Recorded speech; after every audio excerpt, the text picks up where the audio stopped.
Mala Iqbal, are you joining the meeting? Is that Sandidista? Hello?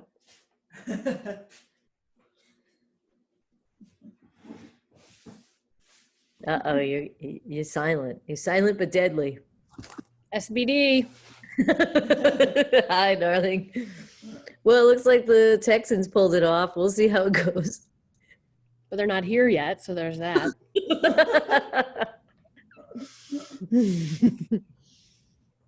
True. Mala's here, though.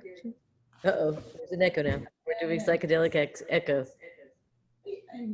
Well, all right, hold on. Let me fix my light situation.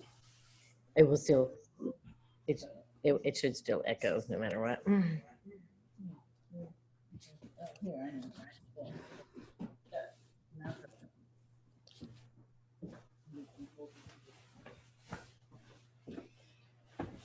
Well, they have talent. Hopefully they have visitors. Right? Texas. OMG.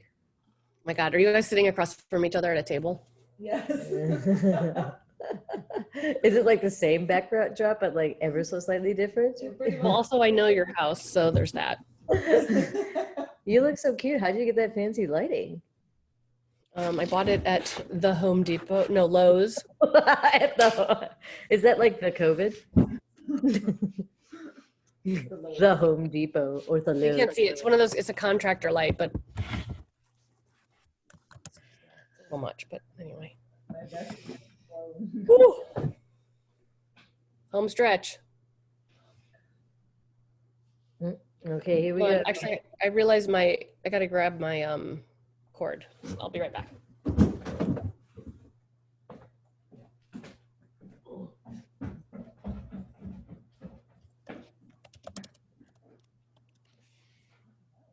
Lipsticks and notes. Yeah, you're texting. Let's see.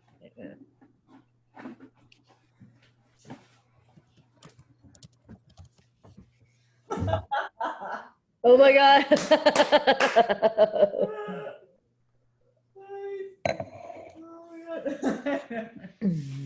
Oh my God. Mala Iqbal. How cute is she? Fix's Halloween costume. Look, here they are. That's amazing. Wait, I missed it a bit. Here they are. Yay. Up. Hi.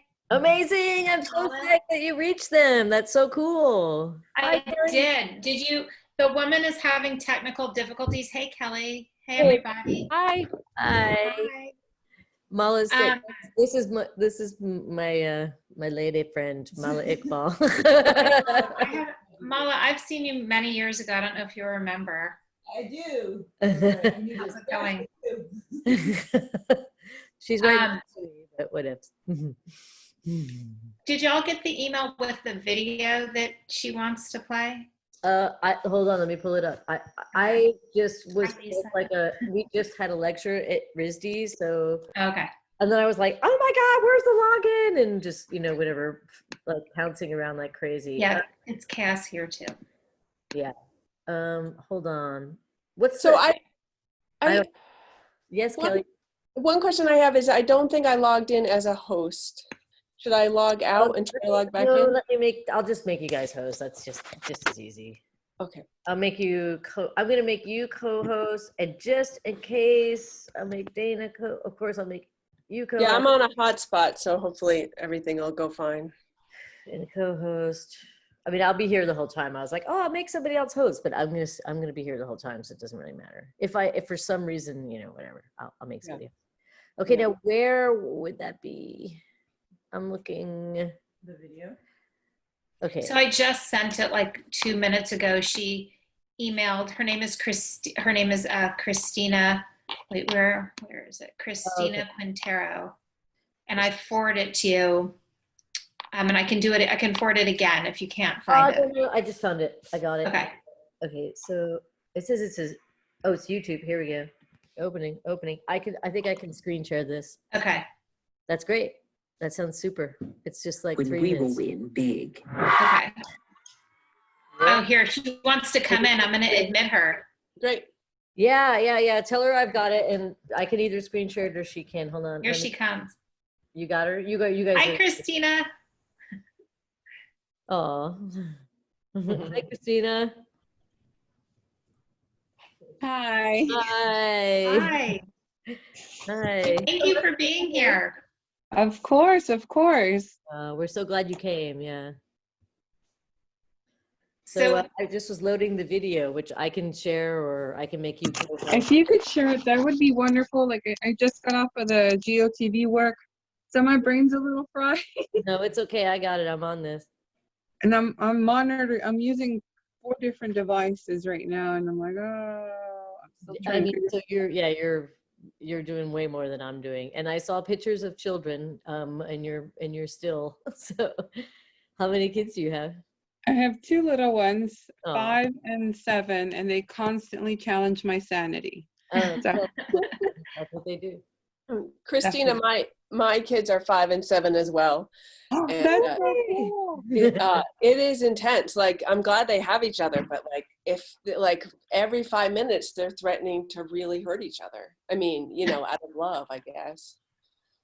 It's a survival of the fittest. Whoever gets the cheese stick is the one that wins. Yeah.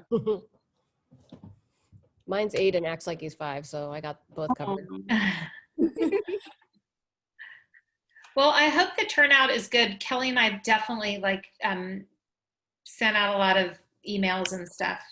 So I'm And cautiously I optimistic blasted- that. I blasted social media and hopefully there was some texting involved. That usually works best, but we'll see how. Yeah, we did a lot of texting too. I Awesome. feel like people are fatigued. Like something like 90% of voters in Texas have already voted. Christina, is that true? Do you know? Well, from what I was looking at today in our stats, it's about 65%. Okay. I read that in the New York Times, but maybe that's all of Texas. I don't know. It could be all of Texas, but I mean, Oh, our numbers Rick are left. pretty big. Mhm. Yeah, they're That's really, yeah. So Dana and Kelly, as you guys will be running the conversation, I'll really get your back on like letting people in and stuff. So, Okay. so just Here come like a bunch of people. Can we just let them in? Like that we know? Yep, absolutely. Yep, just let them in, or I'll take care of it. And as we Okay. get, we usually don't start like right on time because Right. kids trickle in and stuff. Okay. So, just well, you know how it is with class, right? Are you guys doing this, and you're doing tons of Zoom in class, right? So, Oh yeah. but yeah, Lots we of just had a Chitra talk at RISD, and we had this the academic affairs run the thing, and they had this really fancy multi-tiered like anti-Zoom bomb protection against like people posting obscenities in the chat and stuff. It was pretty impressive. I have to say. I've never gotten that organized with Zoom. I'm not that good at it. There might be obscenities tonight. Oh, thank God. Well, I would prefer that. So I'm going to just mic. And then also we can help you with the chat if you're, have too many things going on or whatnot. Rick Lowe, if you can hear me, we didn't put you on the speaker schedule, but would you like to say a few words? And would you like to say a few words more towards the beginning? No. I don't have anything to say. I'm just. Oh, come on, dropping Rick. in. The invitation, I just dropped in, so don't mind Thank you me. so much for being here. Yep. I wonder, so we should probably wait like 3 or 4 minutes, right? Because people come late. Okay. And Jeff Bergman says hello. He really wanted to come, but he had a big meeting at the new museum at the same time or something tonight. I didn't give him much notice, but Jeff Bergman says hello. And Tanya Hollander is going to come in about 20 minutes or so, she said. She's probably phone banking or something, trying to get Susan Collins fired. Yeah.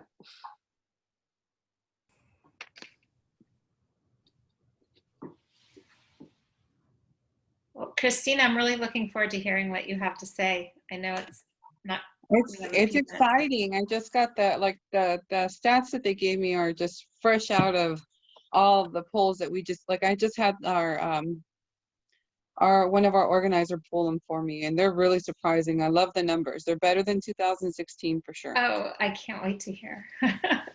It's good news. I saw somebody post, oh, I think it was like Andy Borowitz posted that like everyone keeps refreshing 538, you know, every 5 minutes the poll. And I was like, I definitely am refreshing every few minutes. Yeah. But I did that last time too, so I don't know. Here come some of our alumni and Natasha. Hi, Natalie. Hi, Karis.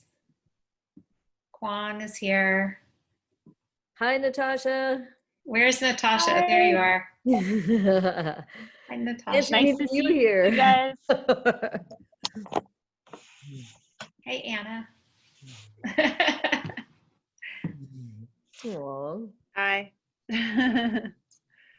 Hi, y'all. So sorry. I just got home from work. So happy to be here. Happy to be joining y'all. Welcome. Welcome. What's the temperature, Kelly? It warmed up to like 59 degrees here in Marfa today. It was completely frosted here for 2 days.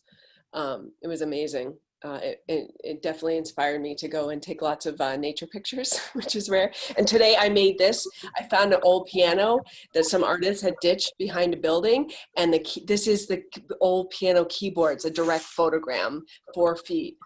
Wow. And it worked out. It was my first try for that big today. Wow. Anyway, it's been fruitful. It's a beautiful landscape here and a beautiful town. Yeah. Some of my alums, Jesus Gonzalez, who is coming, actually calling in from the border. He says he's working on it, getting in.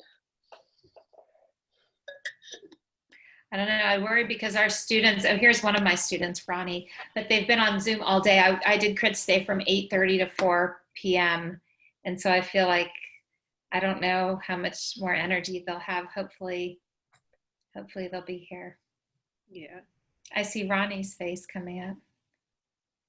Hey, Ronnie, welcome. Hi. Hey.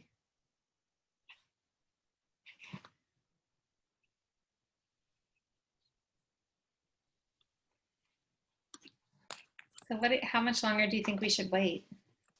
Oh, here comes some more people, I guess. I'll be quiet. Someone else talk. I've filled the empty space. So. That's all. No, I was just thinking 8:05, just because Okay. I think, you know, just another minute and then we can kick in.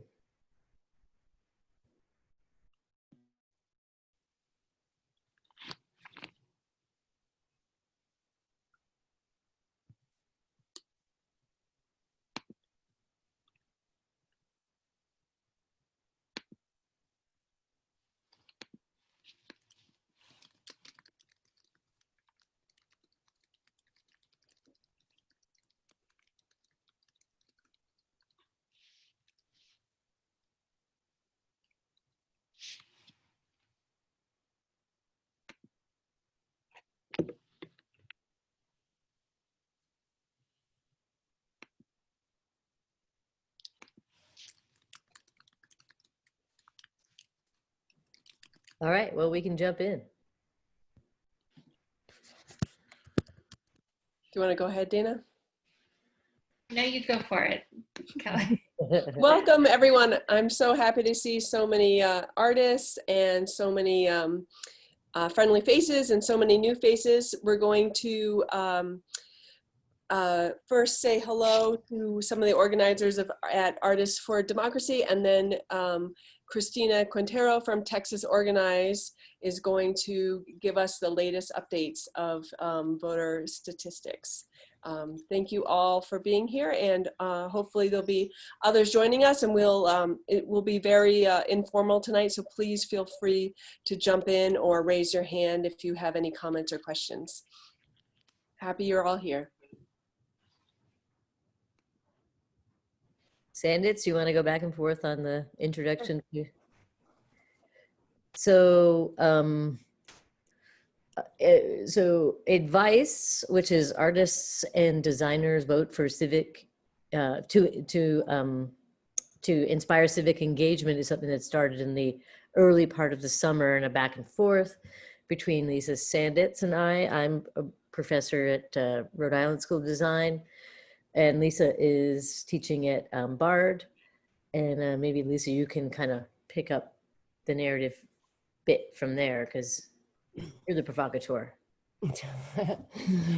Sure. So yeah, a conversation between the two of us, and the conversation expanded with other professors across the country to engage students, and specifically thinking about art students. There's a lot of civic engagement across college campuses, and we wanted to specifically work with the students we work with. So kind of folding into that the idea of image making, connecting students to other art students across the country. And so what that has looked like over this semester is posting images online, opening up conversations, and hosting a number of events. We've also worked together with Artists for Democracy in hosting events as well. And a lot of the events have been recorded and are on the Artists for Democracy website. And we both have Instagram, both organizations have Instagram with images and contact info to help foster a community of artists who are civically engaged, professors and students. So you are now part of it. So you are now part of it, and one of the early collaborators that we invited for one of those kind of founding meetings. One thing I wanted to say is that that we of course are deeply engaged in this election cycle, but this is a project that will continue, that is also rhizomatic. If you go on our Instagram page, you will see a bunch of posts, and those are not just you know, one neurotic weirdo like me posting images of student work over and over again. It's a site that's accessible to lots of different professors and students and student co-leaders. So on this page, on the Artists for Democracy page, there is a link for students and recent alumni to sign up to become a part of what we desire, when I think we all desire, if we're on this meeting at this particular moment, is to create a lifelong practice of civic engagement that doesn't stop at this election, but actually gets embodied through the calls for accountability for folks that do get elected, and continued civic engagement. That's one. But one of the early folks that we reached out to was Anoka Faruqi, who is the director of Yale graduate painting program. And she was deeply involved in a project which I love. The advice project started by Lisa and I texting and just you know, feeling the urgency when Biden became the nominee, and how shall I say, a bit of a nervousness about that, that it wasn't necessarily like everybody's ideal candidate, but of course we all know that it's not particular candidates that actually we need to be focusing on, that we support you know, a kind of celebrity idea of a candidate, but in fact we need to do systemic change and get involved in many of the smaller nested elections. And so this is one of the things that Anoka really brought to the fold in her activism related to this organization called Walk the Walk. So I've pasted that link to the chat, and they've basically been involved in what Lisa and I accidentally stumbled into, which is called relational organizing. And this is why Christina is with us, and this is why we're all here together in a way that we, rather than thinking about looking upwards and trying to find folks that are engaged in politics to change the path that this country is on, that we would talk to each other and our family members and our friends and our colleagues and our students and our professors, and try to ricochet that influence on a really on an actually genuinely grassroots level through relationships. And so Anoka worked really hard, has been working really hard with us and would be here tonight, but has some events at Yale. And so I just wanted to put a pitch out there for Walk the Walk, because they're like at the cutting edge of what it means to actually support, organize, fundraise, and create changes specifically geared at what is now Texas, a swing state. Like, woo!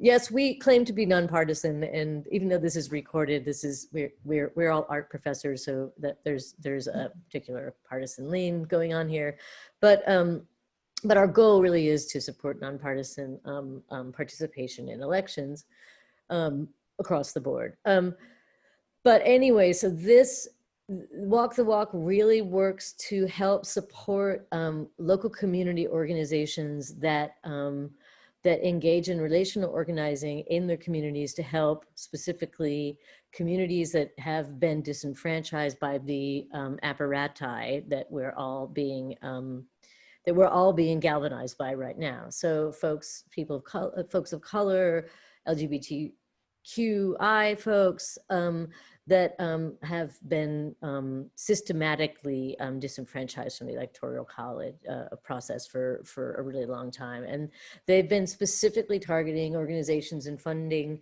those organizations within those municipalities and communities to help them get out the vote and to help disenfranchise voters.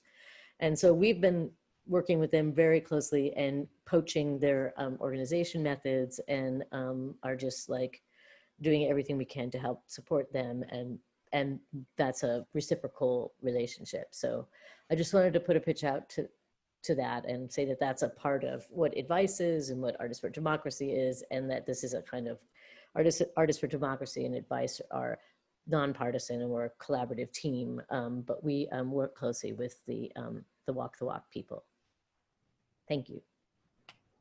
Take it away, Texas. Take it away, Texas. Good evening, everybody. Sorry, it's been a long day. But Dana, would it be okay if we show the video? Did I send you the link? You did. And Angela, do you have that ready to show? Okay, thank you. Okay. No, that would be a good intro to it, actually.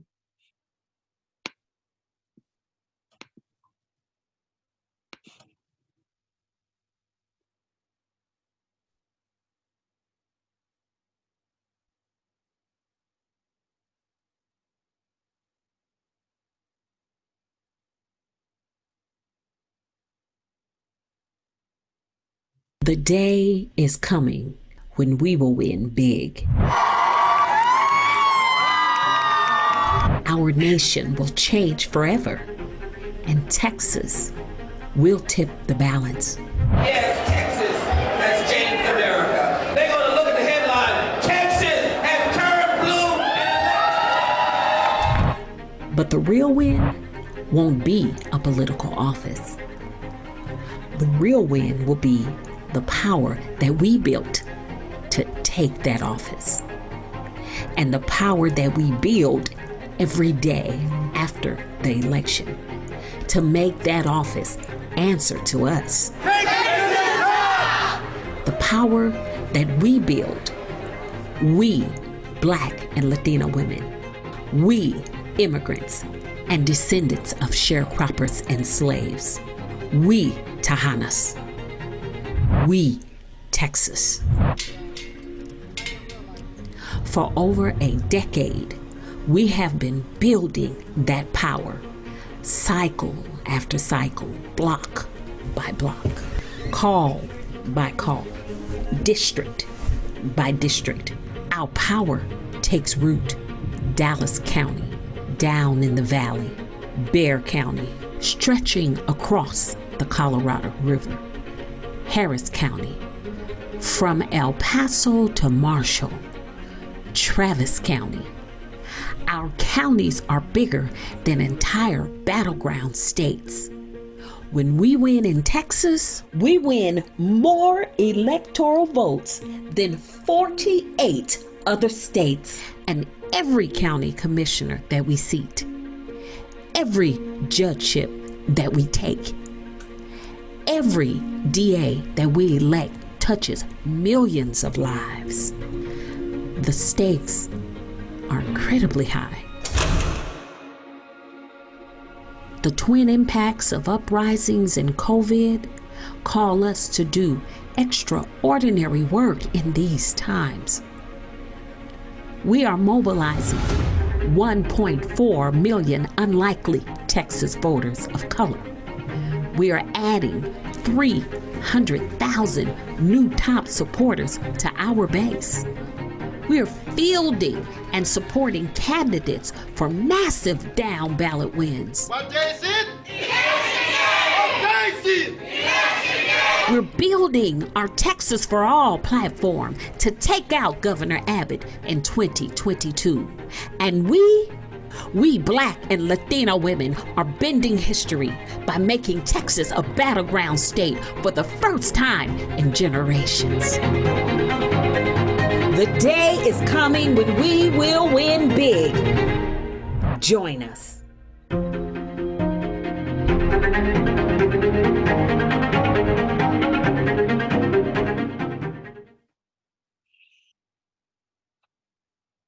Thank you for sharing that. Thank you.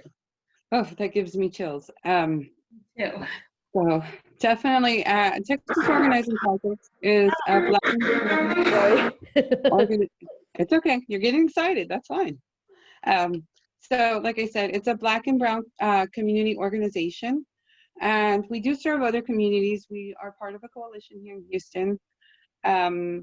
We have several campaigns from housing, affordable health care, to an educational campaign, an immigration campaign, and my favorite is a political campaign. As a member of the Texas Organizing Project, I've been to endorsements, gone through the screenings, and the part that I'm sharing with you is my favorite part, because this is where all our hard work is getting put to use. So to date, I have some really good numbers. We've been doing door knocking, phone banking, texting, digital outreach through Facebook, Instagram, and Twitter. And I recently, a few minutes ago, actually, I got an update on our numbers.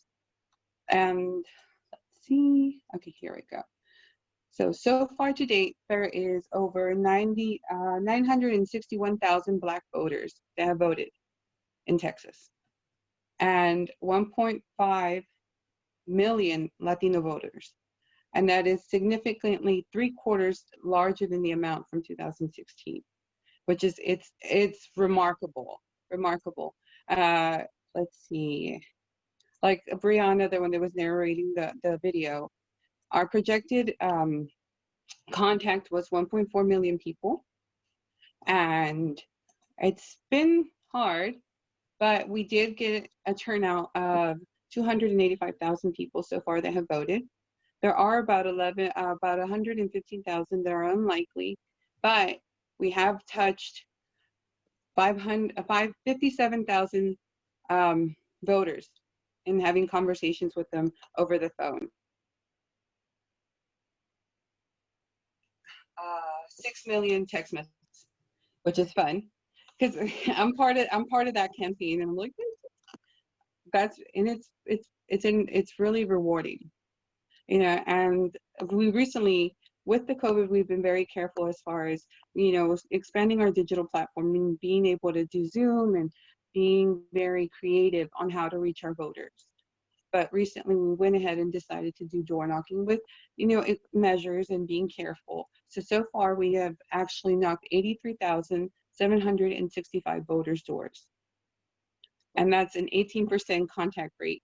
So in that packet, as far as knocking on the doors, we do ask them for, have they voted, who has voted. We have registered voters.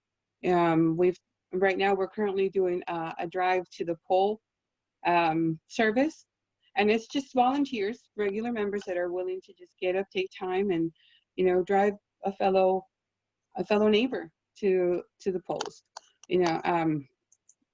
This year has been a remarkable year. I mean, seeing the turnout in the first week of early elections, it almost doubled what we had seen in 2016 for early voting. Let's see, what else did they tell me?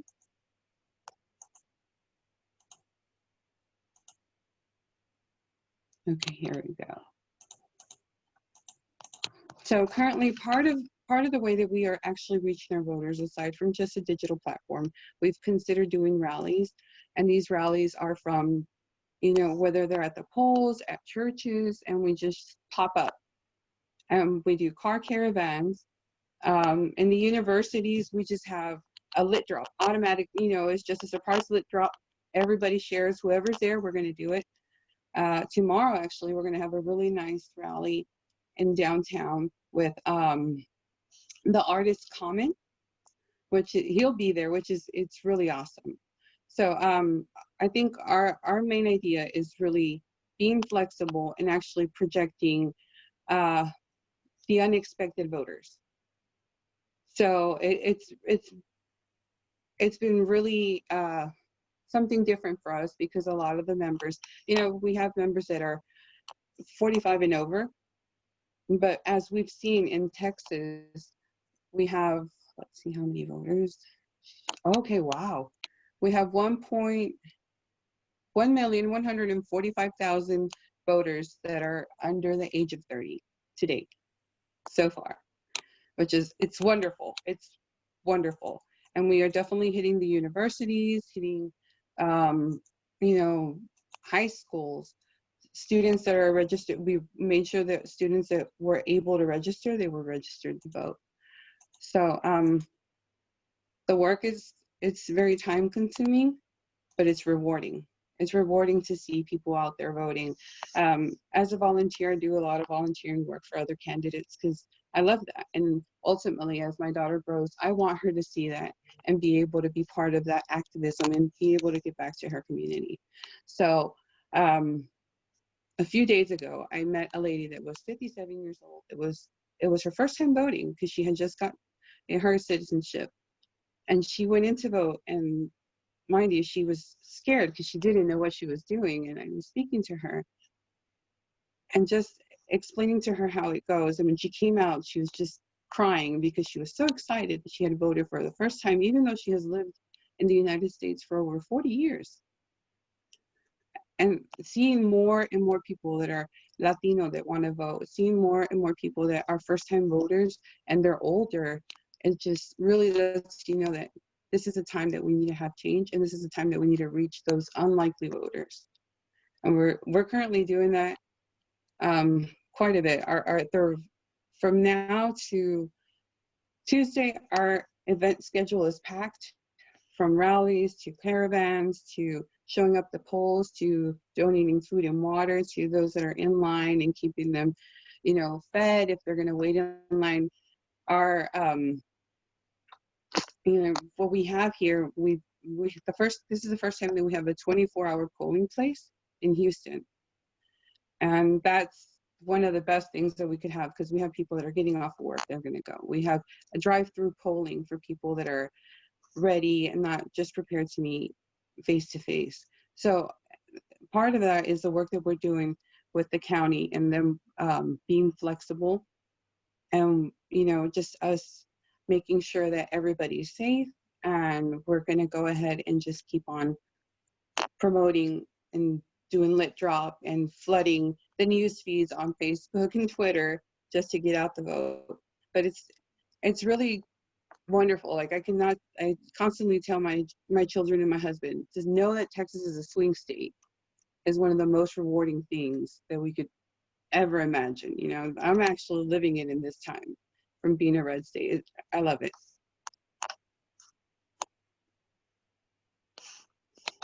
Let's see. Yeah. Thank you so much for being here, Christina. Thank It's you such so an much. honor to have you.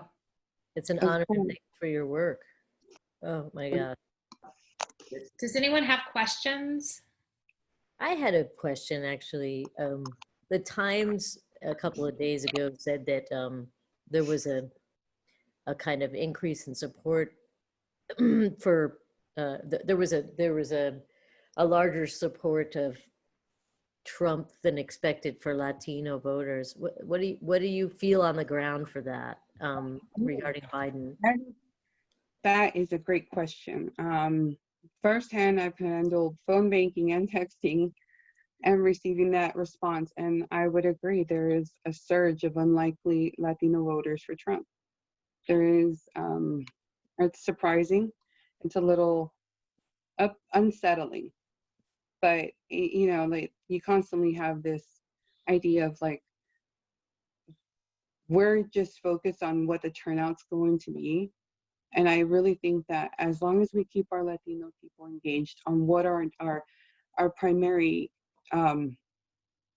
concerns are, you know, as far as with immigration, as far as having healthcare for all, I've noticed that a lot of people have decided to really reconsider their position. My parents are hardcore Republicans, and my dad voted for Biden this year. And you know, like he understood, and I told them, you know, you have grandkids, you're going to have great grandkids, and this is a pinnacle moment in our history that it's not just, you know, whether it's red or blue, Republican or Democrat. This is a fight for our lives.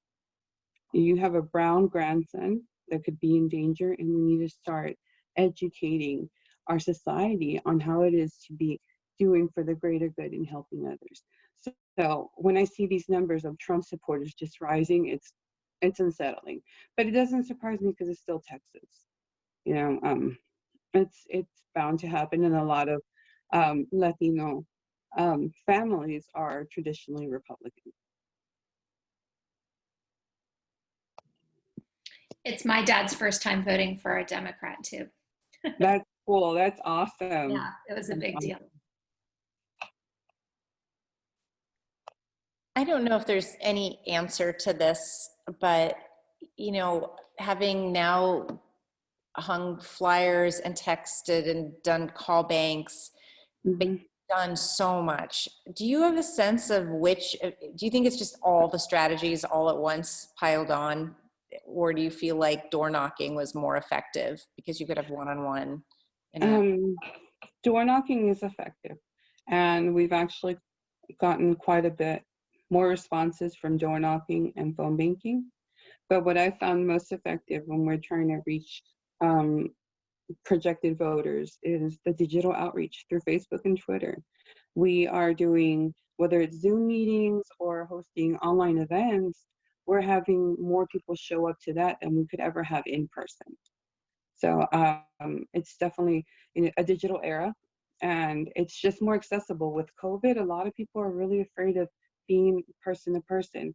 The rallies that we have, the numbers are fairly large. I mean, 60 to 80 people. Everybody has their distance and their masks, but a lot of people are not ready right now to be in person.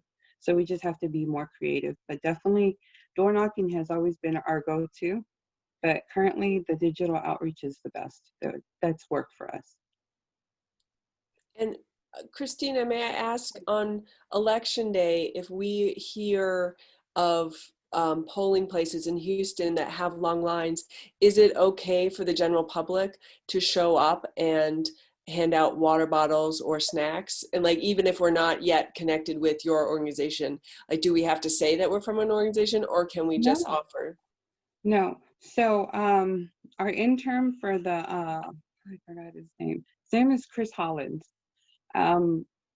He's created this wonderful, these educational videos on how to approach the polls. Aside from our harrisvotes.com site that gives you real-time changes, like on how the lines are going to be at the polls, you can look on there within 5 minutes, it'll refresh.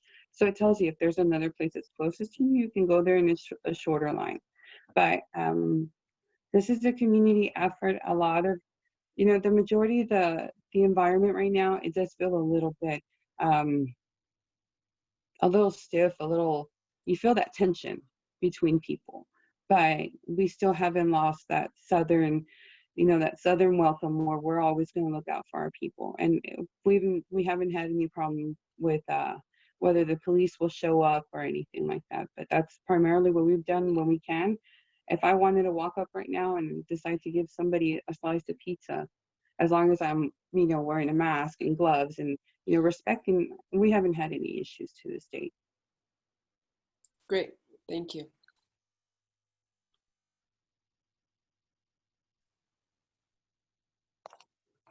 There's been a tremendous amount of postcard writing too, which people speculate is more effective than texting and phone banking, but I've yet to see the reality of that. I mean, we send a lot of postcards to Georgia and Ohio in hopes that a handwritten letter would matter. I actually got one at my house from somebody in my community, which cracked me up because like clearly they didn't know what I was up to, but. No, that's, the postcards I've noticed, I've written myself a little over 6,000 postcards in this time, working with my kids through the summer and,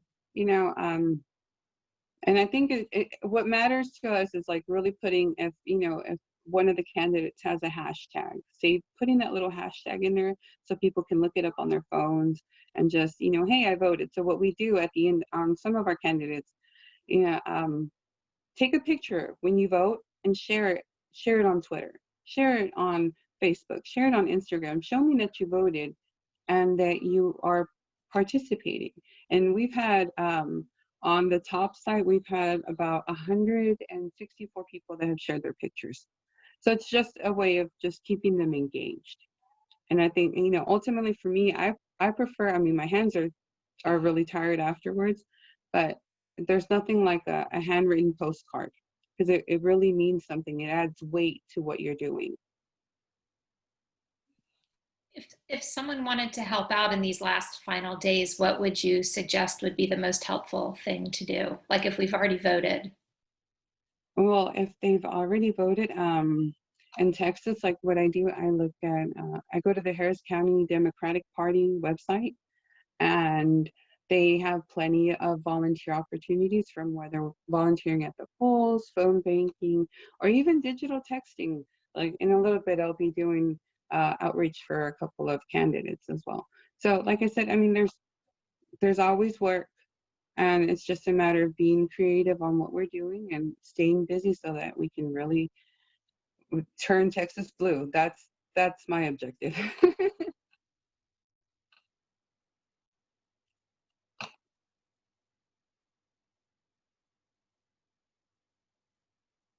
Sorry, my little one's screaming over there. Okay. Does anyone have any last questions for Christina?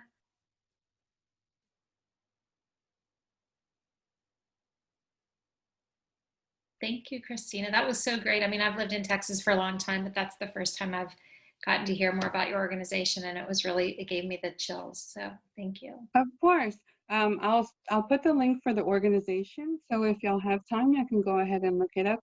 And even on Facebook, it's Texas Organizing Project.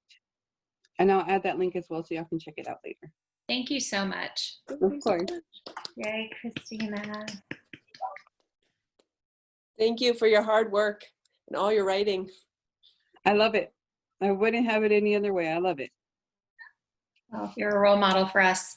And Kelly, do you want to, what do you want to do? Should we have a student talk or Anna Mayer, UH professor, would you like to? Sure. Well, I don't. Yeah, thank you, Christina. That was awesome, and I've been trying to support Walk the Walk as much as possible. I think what really hit home was when Anoka said publicly, I forget how she said it, like stop impulse donating and be really like more strategic. But I think the thing that I was thinking about today, just in talking to students, because our registration date in Texas is passed, and so now it's just getting people out to vote.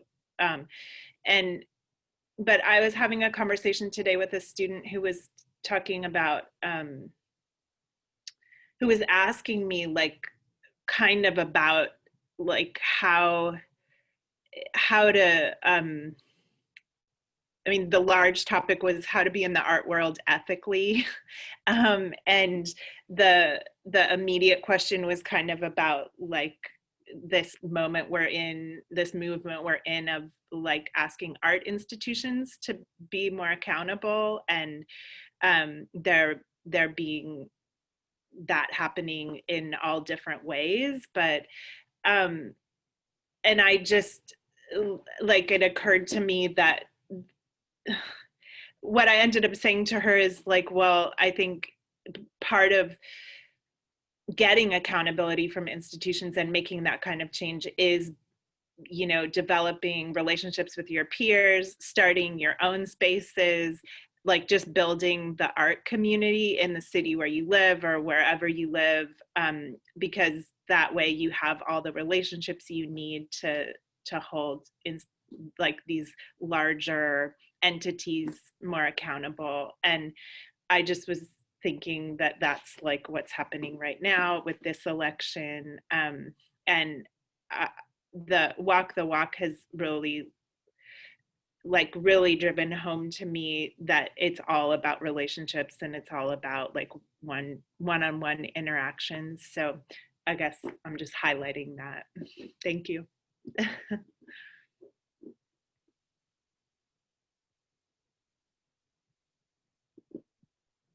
Thank you, Anna. Kelly, do you want to say anything? I feel like I'm. No, let's keep going down the list of planned speakers. I don't have the schedule in front of me. That's the only shortfall. Okay. Is there anybody you want? If anybody who really wants to speak next, please give away a virtual wave. Next on our list is Ronnie Thomas, one of the amazing painting students at University of Houston. So Ronnie, if you're comfortable, we'd love to hear from you. Hi, everybody. I personally, I think I've always kind of had a vested interest in voting. Just being a part of so many minority groups, I think as a Black woman, it's always been really apparent that that was my, civic opportunity to do that. But I think the idea of Texas being blue, for me, growing up here is crazy, because that's not something that I would have ever correlated with Texas. Maybe Houston, but not Texas. And so to be a part of that is a big deal. I think it's very important for us to vocalize what we want out of our communities and out of our governments. And the only way that we can be heard is by using our voice, at the polls, and being very vocal and understanding who we're voting for, and being very active in this whole process of, vetting these people that we are actually voting into these positions, because some of these people, they have their power for a long time, and we just have to be more active in our communities, because it is a direct reflection of our vested interest in growing and just, becoming a better, world for everybody. I think it's really important.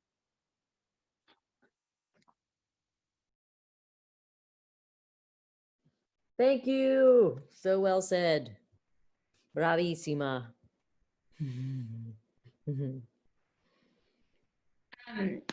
Let's see. Huang, hi there. I haven't seen you in a while, and it's nice to see you here. Will you introduce yourself and tell us and let us know what's on your mind? Yeah. Hi, Dina. It has been a long time. I am an alumni of the University of Houston. Big fan of the painting program. I went through and graduated, 2019, sorry. So it's been a year now. I currently work at the Houston Arts Alliance as the manager of external affairs. So for those of you who don't know, just a little bit about HAA, we work very closely with the city. So when it comes to, this conversation about voting, it's very important because voting, especially in local and gubernatorial elections, directly impacts, also city council election, directly impacts how artists receive support from the city and from the Texas state. So personally for me though, when I vote, or when I think about the reason why I'm voting and who I'm voting for, it's really, I start thinking about, and this is something I've always thought about, is that I'm voting for a future that I think a lot of Black and Brown and communities of color should have had. I came from A-Leave, which was a community that's kind of on the lower economic spectrum, but we were a very diverse group of kids. It was a huge melting pot. But what I realized stepping out of that community and really getting a sense of what Texas was and what the representation was across the board in the US and who is really being served by elected officials and decision makers and policymakers they didn't have people who came from my community in mind. And so when I vote, I'm really voting for a future and opportunities that we weren't provided because of our skin, race, ethnicity, background, sexual orientation. And I think that's why it's really important now. I think advice that I often give to friends of mine in the Asian community is that I want everyone, whether you're Vietnamese, Southeast Asian, to know that it's very easy to fall into the model minority complex and to think that this doesn't affect you because it's easy to defer to that knowledge. But I tell them that when Black and Brown communities win, it's also a win for us and other communities of color. Because the model minority complex for Asians, it's like, you're safe, you're fine, because we're the good bunch. And I always push against that. And so for my Asian friends, that's kind of what I impart on them. For artists, it's always vote city council, know who's on the ballot, know what they're voting for. Are they voting to increase funding for the arts? Are they voting to create more opportunities for artists within our community? Are they voting on policies that would introduce a greater sense of arts and cultural tourism and opportunities here so that artists aren't having to go and leave to Chicago, to New York, to San Francisco to find it, but they can find it here at home. So that's what I encourage when friends of mine are going to the ballot box and making their voice heard. And also thank you guys for having me here as well. This is a really great bunch. Kwang, thank you. That was great. That was very interesting and so nice to hear what you're up to. And does anyone have questions for Kwang? No? Kelly, do you want to jump in at any point? I feel like I'm just talking. Oh, yes. Who was going to say something? Brittany, hi. I have a question. Hi, Brittany. Yeah. So you're talking about voting for people who support the arts locally. So for some of us who have yet to make it to the polls, but I will, 100% will, are there any recommendations that you make on the ballot right now and that maybe we could be talking to others, at least here locally in Houston? Yes, great question. Brittany. I would say that I don't have names on the ballot coming to my head. I voted pretty much on the first day and I had my little cheat sheet there. So my cheat sheet's not with me right now, but I would say that resources that I go to keep informed is Harris Votes. I am following In This Together. That's a Houston Instagram page that posts a lot of resources. There is another Instagram that I follow that takes notes on all city council meetings, so that even if I'm not able to attend the virtual ones, somebody's taking a summary of these meetings and posting them and sharing them. And you'll find that in some of these meetings, most recently, there are things that they had their recent budget meeting 2 city council meetings ago. So things like this do get passed. And once you kind of get a good sense of like what's being voted on, you can also know which city council members are voting on these things and which city council member is representing you. So that way you understand that, is this person, for example, when the budget meeting comes up and the hotel occupancy tax is something that is being voted on, that's important because that's actually where a majority of artist opportunities and arts and cultural funding comes from the city directly to artists and cultural institutions. How are they making decisions on that? And are the decisions on that to increase the budget? Are they changing the budget? Are they changing the policy, and how so? Those are typically things that I look for and want to stay informed about, because when I'm informed on them, I can tell my friends about like, hey, your city council member did not vote for you. Like, they did not vote to increase more funding for you. And you need to know that, and you need to be aware about it, and you need to care, because this is your career we're talking about. And like, I know you care about the arts as much as I do.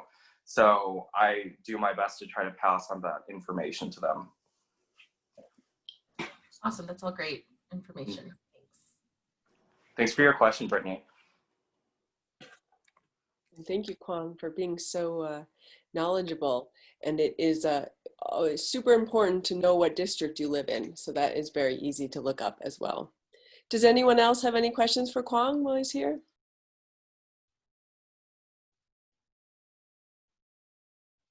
Well, thank you so much, Kwang, for all the work you do and service for all the artists who get funding through the Houston Arts Alliance, which is, for those of you who don't live in Houston, is a really generous art program to fund artists, and a reason to move to Houston, I would say, if you're an artist. Next, we're going to hear from Natasha Bowden, who is an amazing person and painter, and who currently teaches at Rice. Please welcome Natasha Bowden. Thanks, Kelly. It's nice to see you all tonight. And it's nice to be in a mix with different people outside my own kind of pocket of university people. And I don't know, like, what, if I have anything profound to contribute that hasn't already been said, but one, it's just really helpful to hear, sorry for the toddler noise in the background, to hear what one can do kind of in this last push. And so I thank you, Christina, for sharing all that super valuable information. And I guess like one thing that I'm thinking about, and maybe some people in the group have done this and been involved this way, but you know, I have a little kid, and I keep thinking about like what kind of outreach, in addition to reaching out to people that are of voting age, what can help, what kind of outreach can happen ahead of that. So like talking to high schoolers, talking to middle schoolers, talking to elementary school kids, and getting them like excited and instilling or planting some seeds for confidence early. I mean, maybe kids don't need that. Actually, I think most of my students are probably more sophisticated and confident than I am now, but I do like wonder about like how to outreach in that way. So I don't know if anyone has done that, but I would be super, I guess it's just kind of a question I would want to float to the group. I just want to say real quick that, like, Natasha, you're saying you don't know how much you do, but I think something that's super important, what you do in classes, She was my advanced painting professor. I like, and I'm not just saying that to like toot your horn, but like just really, I think you really foster an environment of community and like, it was really great to develop relationships with others in class. And so I'm finding myself now with my classmates from last semester, I'm having really important conversations about politics and about not just on the national level, but we're also talking about it on the university level, and really it's led to making some pretty great involvement in terms of what's going on campus, because we're our own little government that kind of reflects what's going on nationwide. So I definitely echo what you're saying about fostering like that comfort in that community, because that leads to other opportunities. Thanks, Brittany.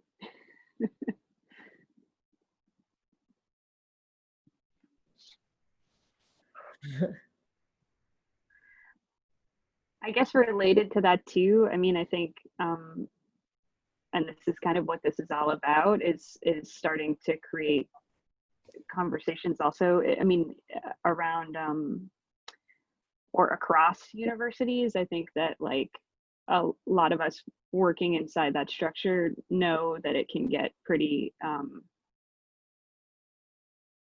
pretty locked down pretty quickly, and that's what is great about this right now, is to just try to I guess like bridge those conversations, because you know, I think that it's good to have them happening inside a university, but then across universities across the country. I mean, that's kind of how it all gets rolling. So I guess like another thing I would also want to say is like going forward, I feel like, you know, I would love to build like those Houston bridges stronger. I mean, I think they're already existing, but I think like digging into them a little bit more and buttressing them in any way we can across our programs would, like, I'm really game to do that.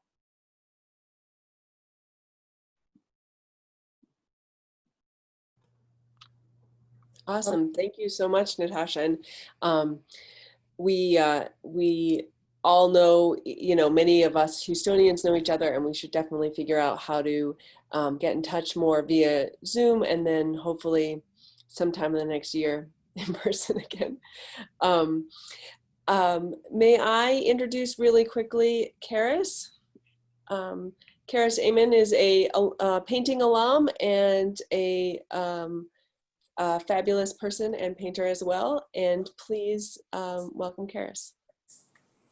Hey, so when I was thinking about like where to begin, I think maybe just in general with talking about voting and politics, I think, I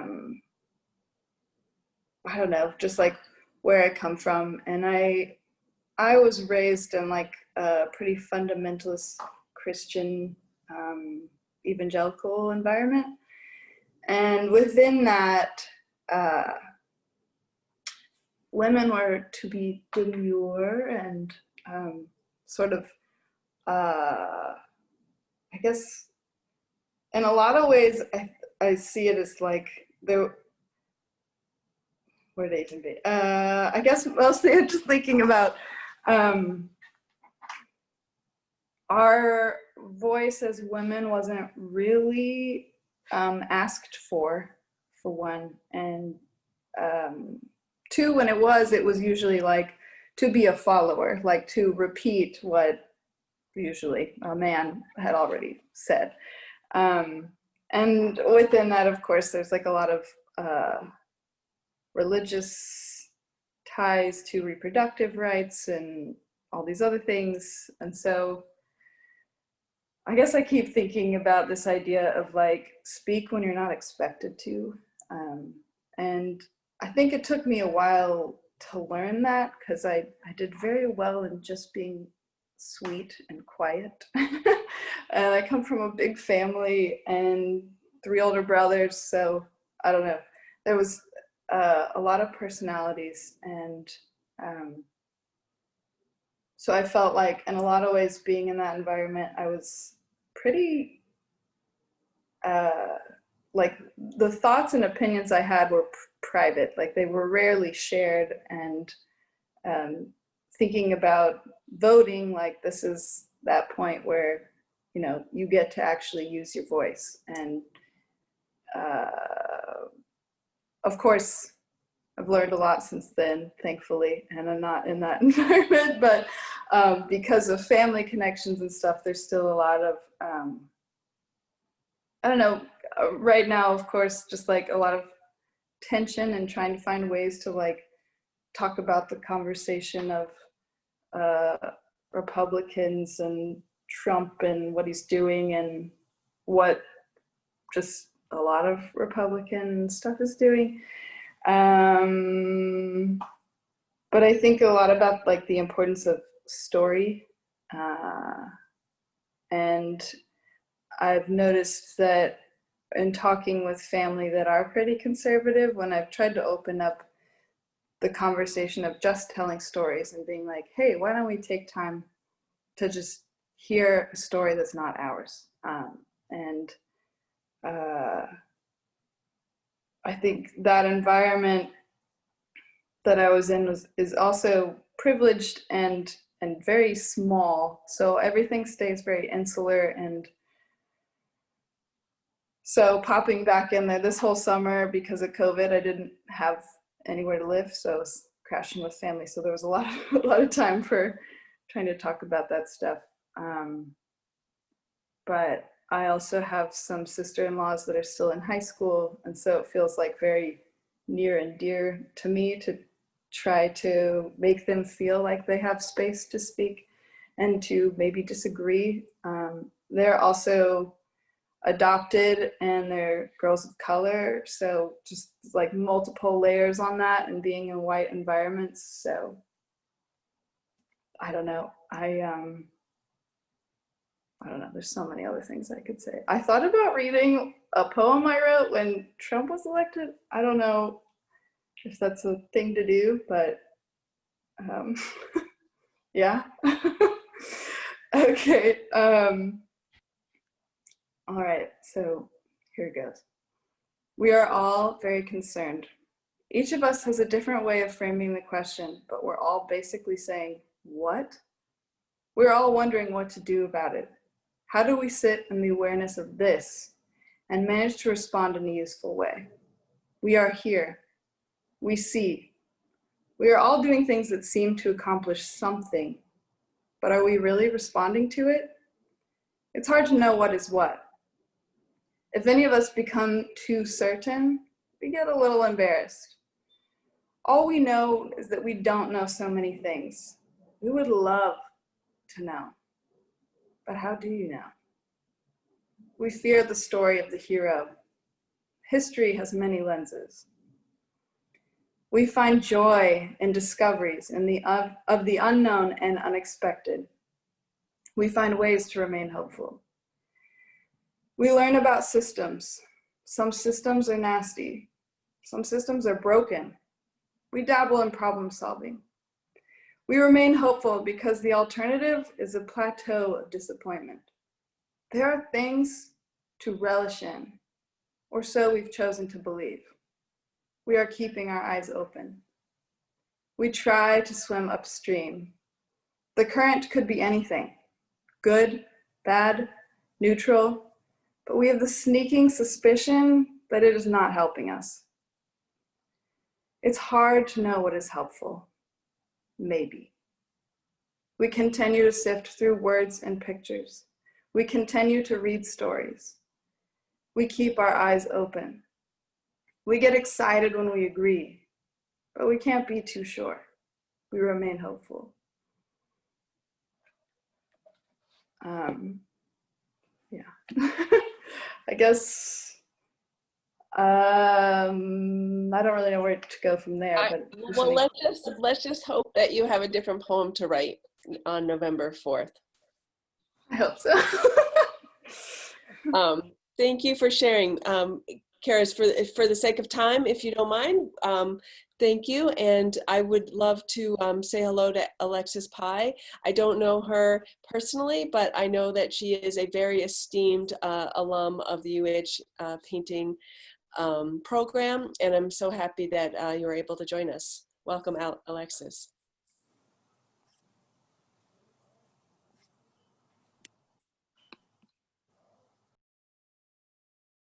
You're muted, Alexis.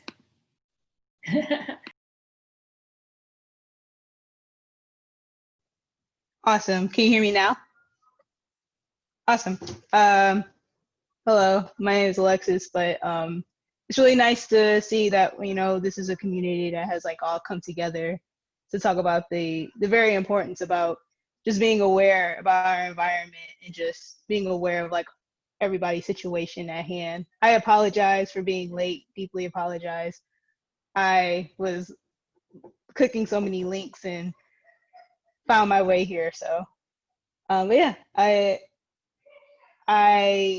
it's really funny because me and my family were at we were eating dinner, and I have like 2 little sisters, and like one's like 17 and then the other one's like 11, and just like the importance of like having them to be aware about like what's happening, and just the importance of just like doing your civic duty.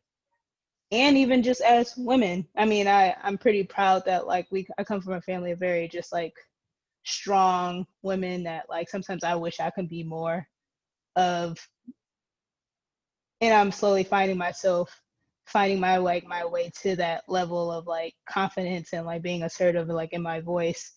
And sometimes I'm more assertive with my actions than like my voice. But yeah, I think that's one of the things that like being in this time period has taught me. It's just like making sure your voice is heard and making sure that like when your toes are stepped on, like you say ouch, you know. And yeah, it's an interesting time. Yeah. I mean, I'm sorry. I wish I had more to say, but I mean, that's where my headspace is right now. That's great. Thank you. Natalie Haran, you wrote me and you have a few things that you want to share with us.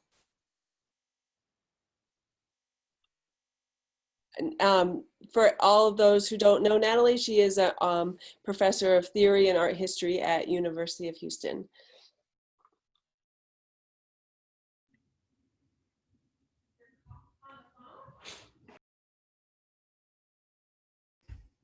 Why are they calling me? Because they want to talk. You're unmuted.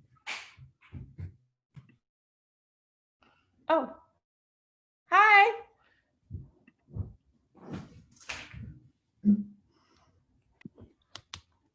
Natalie, can you hear us? Hey.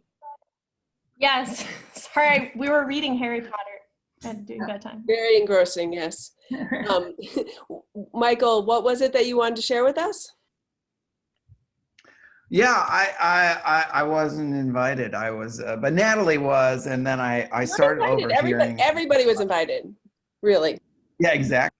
Well, I got really excited because I was just listening to the conversation, and I've been talking to Natalie for the last year and a half about this research study. I'm a cultural anthropologist, and we've been doing a research study with TOP, Texas Organizing Project, who offered all these inspiring insights earlier, and I was and there's a lot of great insights to be had from this research study that we did. It was two anthropologists and a sociologist doing a qualitative research study about Latino voters in Texas, and why don't more Latinos vote? Because if you look at the turnout rates among different groups of Texans, you discover pretty quickly that Latinos don't vote at the same rate that other groups do, and so why is that the case? And that was the the purpose of the research. And there's a lot of interesting reasons why that is the case. I think the key insights have to do with empowerment and belonging. That many Latinos don't feel empowered.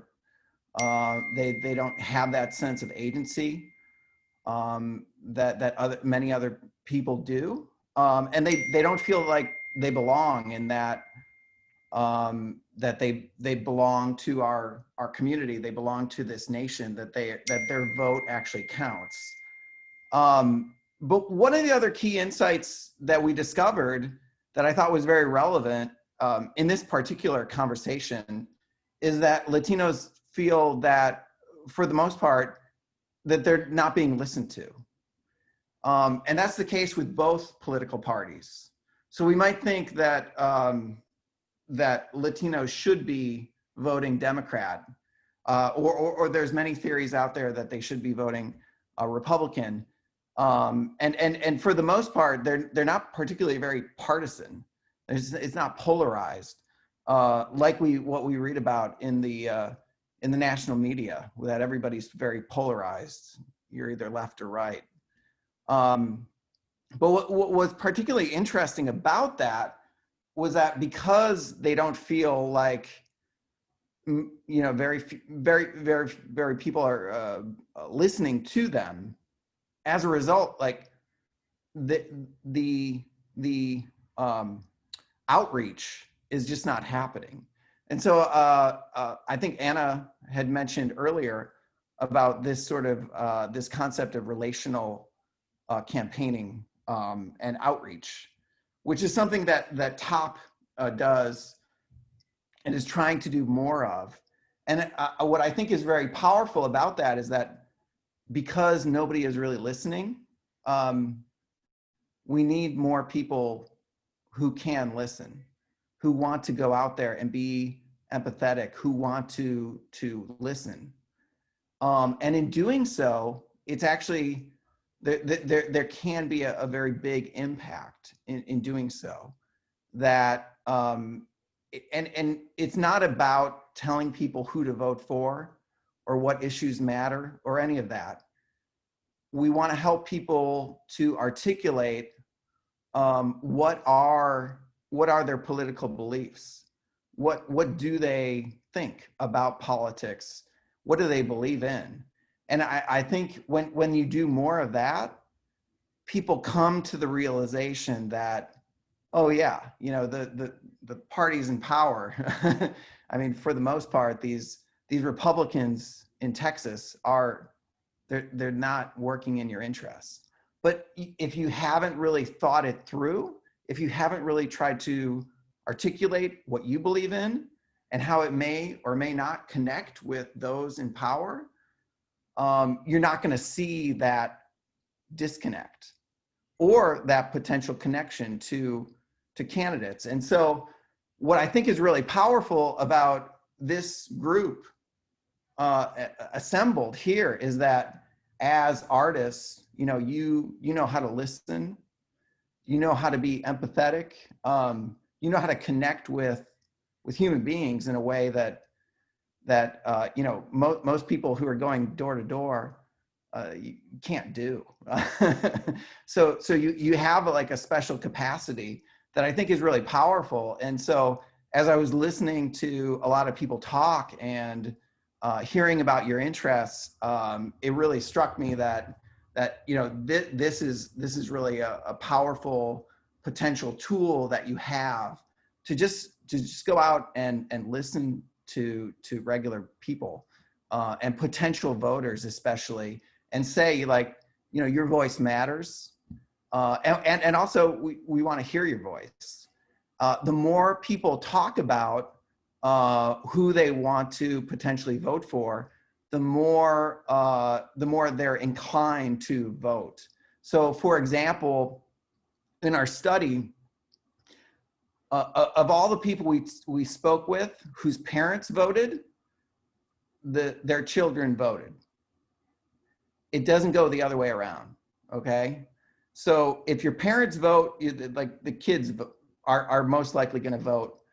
If your parents didn't vote, you're probably not going to vote. If you're in a community that talks about voting, if you're in a community that talks about politics in an open way, if you have a lot of conversations about politics, you're more inclined to vote. And a lot of people, a lot of Americans don't get that discourse. And there's a lot of different reasons why. People don't know how to talk about politics, and people aren't listening to your political perspectives. And so having somebody listen is extremely powerful and empowering.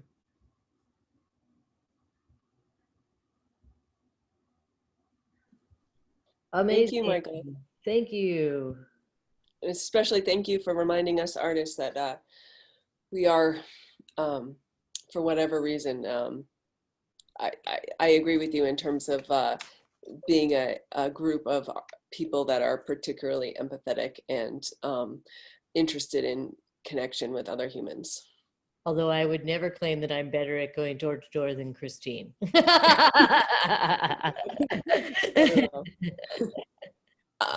Does anyone else have anything that you want to add or ask anyone else? It's been so wonderful to hear from so many of you, especially our esteemed University of Houston alum. Thank you for all of the alum that could be here. Does anyone else want to say hello or add their 3 cents?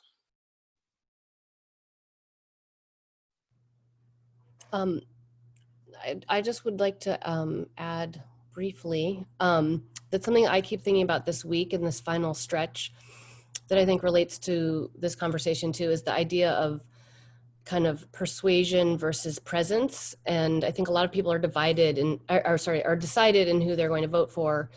And here in upstate New York, there's some close down ballot races, and there's been some really aggressive Trump rallies. And as a counterpoint to that, I keep coming up against this idea of presence and just having a positive presence, a connected presence. And I think this kind of forum, this community is a presence that's establishing and just growing. And I think a lot of the conversations tonight kind of tie that together too. That's a thought.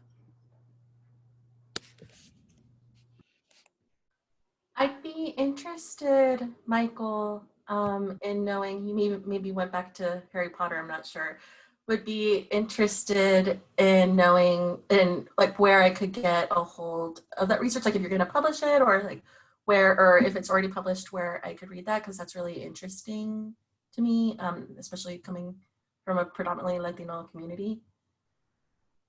Yeah, I can share the website link to the top study.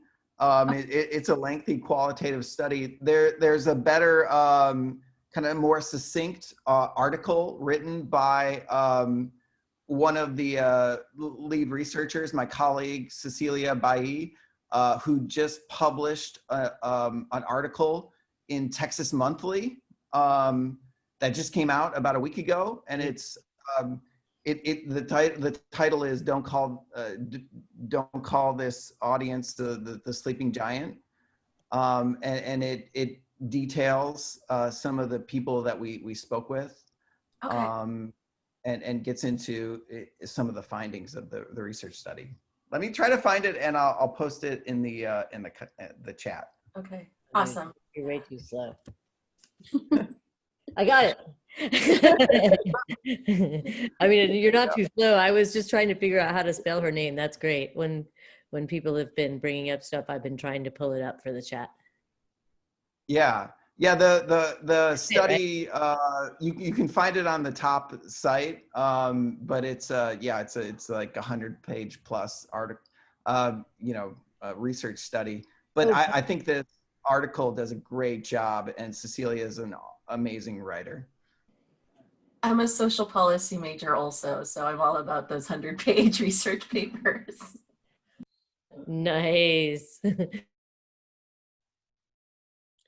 Yeah, and, for anyone who has not voted yet, the polls are open in Houston all night, 24 hours. There's 7 locations that are having 24-hour, and all the polls, early voting polls, are open tonight until 10.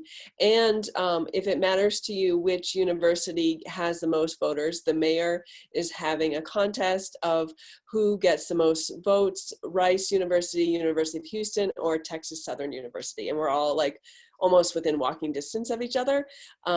So you know, choose wisely what campus you vote on.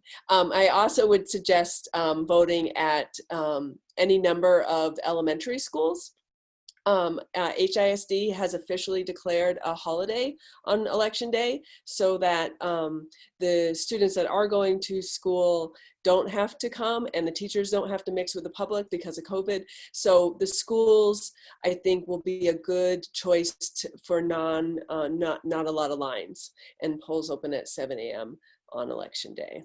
So those are my recommendations for actually getting to the polls if you haven't already. And because I'm in Marfa, I have to vote on election day. I couldn't vote early, and so I will be voting early, and then going to help and see if I can get other people to the poll who needs anybody who needs help or assistance getting to the polls. Oh, I just have one real quick thing to say.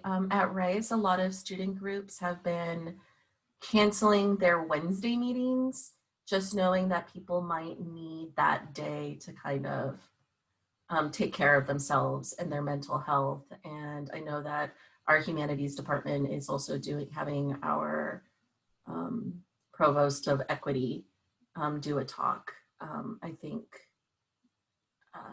on Wednesday. So I think it's also just a reminder to, I guess, be kind to people that day, because there's going to be a lot of people, regardless of what side you're on, that are going to be processing a lot of things. I actually think Advice and Artists for Democracy will be trying to put together something for I've just been calling it the hangover. I think either way, it's going to feel like a hangover, even though, because we're all so exhausted. So keep your eyes out for that. Angela and Lisa, and I just want to thank you for helping us put this together, because it feels, I already voted, but I feel I get like a rush from meeting together as a group, and it helps me, I don't know, ride the wave of optimism that hopefully will not crash. And so I just really appreciate it. And sometimes I get stressed because I feel like on Instagram and Facebook, it's like an echo chamber. But at some point I realized that actually that echo chamber is for me to help keep me moving forward. So I really do like appreciate being able to be involved in this. And if, you know, we hang up and we all and our students just take one thing out and kind of bring it forward, I think it's a really good positive thing. So thank you so much.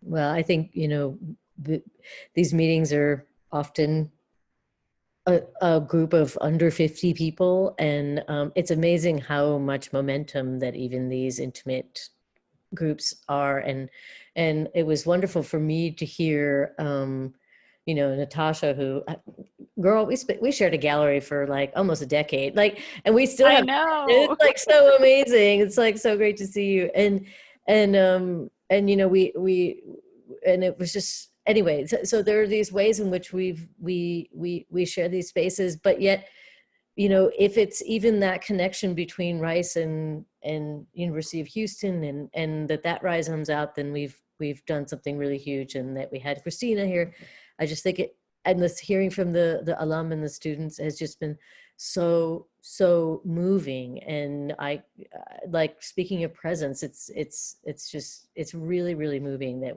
we're all connecting, and we're not going to stop after the election, because there's so much more we're going to have to do. So thank you, you guys, like really, really thank you so much for putting this together. And I know that the other representatives from Advice and Artists for Democracy that couldn't be here are going to be really, really, would be really thrilled to see the recording if I can share it and all that. So yeah, thank you. Thank you for reaching out to us. and really encouraging us to host this Houston, Texas-based space. Mm. Yeah, in relationship to Karis's poem, like, you know, obviously we all think about hope, but it's good to say it out loud and to communally hear each other being hopeful, because sometimes that's what you need to get through the day or the week. And as Kara so wisely said, we don't even know exactly what that is, but yeah. And these relations go way back. You know, Keliy and I met through Tanya, you know, who's hopefully out there trying to get Susan Collins fired, as I said earlier. Babes! And you know, these things all loop back. And it's She's here, Anne. She's here. I know, I see her. I'm here. Babes! And so it's just you know, it's kind of great to see, you know, there's like 3 decades of different friends from different regions in the country that I've lived in that are being connected even on this call, which is just amazing. Babes. And Jeff too. Oh wait, did Jeff leave? I thought he said goodbye. Hi, Jeff. Hi guys, thank you for letting me pop in late and just listen, and thank you all for sharing your voices. It's great to see you all, and yeah, so many brilliant voices. I was listening to Claudia Rankin and Judith Butler. They did a thing for the new museum earlier, so I was over there first, and now I'm here. So basically, just fantastic writers and artists all night long. So thank you. I'm really sad to miss that. There's no recording of it. I feel like everything that everybody's doing is about this dismantling of individualism that Judith Butler was just hammering home in that last book. So it's pretty awesome. Will you guys any more? I'll let. Shall we call it? Shall we say goodnight? Shall we continue drinking wine and? Yeah, this is for those of you who don't know, a bunch of women UH professors. We usually get together Thursday night for a Zoom cocktail, and so this is our normal cocktail hour, and at least half of us are here. So, you know, next Thursday, if any of you want to join us again, we'll send you the link. Awesome. All right, more soon, peoples. Thank you, everyone. Thank you so much. Thank you. Thank you.